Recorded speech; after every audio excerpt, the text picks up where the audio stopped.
The wooden vines stick cracks against your shoulder blade before you even realize you've broken formation.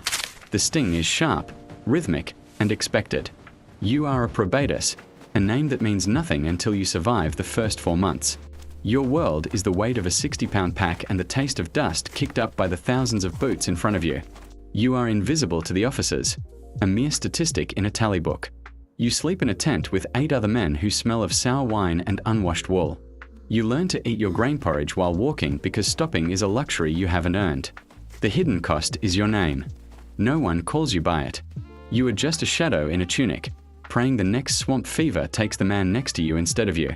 Eventually, the wooden stick stops hitting you, but the weight on your back never leaves. You are a Miles, a true legionary. You spend your mornings digging. You dig trenches, you build stone walls, you chop timber until your palms are a roadmap of yellow calluses. The boredom is a physical weight, heavier than your shield. You sit on a stone bench in a damp fort at the edge of the world, staring at a forest where nothing moves for weeks. The veterans treat you with a cold, functional nod, but the local villagers look at the ground when you pass. They don't see a man, they see a storm cloud in iron. You realize the cost of this rank is your mercy. You find yourself hoping for a raid, a fire, or a slaughter, anything to break the soul-crushing silence of the frontier. The transition comes with a promotion to Optio. You no longer march in the middle. You stand at the rear with a long silver-tipped staff. Your job is to keep the line straight, which means you are the man your friends now fear. You watch the backs of the men you used to drink with, looking for a shimmer of cowardice or a slumped shoulder. They don't joke when you approach the campfire anymore. The silence follows you like a ghost. You spend your nights squinting at wax tablets, counting grain rations and checking equipment lists under a flickering oil lamp. The cost is the loss of the pack. You are no longer one of them. You are the keeper of the gate, trapped between the men who hate you and the officers who don't know you exist. Then you are given the transverse crest. As a centurion, the air around you changes. When you speak, the air in the room becomes thin. You have the power to order a man to his death or to his lashing, and you do both without blinking.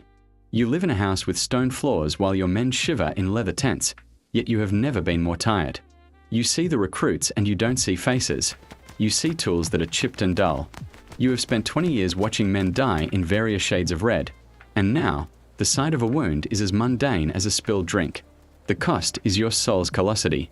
You have forgotten what it feels like to be afraid, and in doing so, you have forgotten how to be human.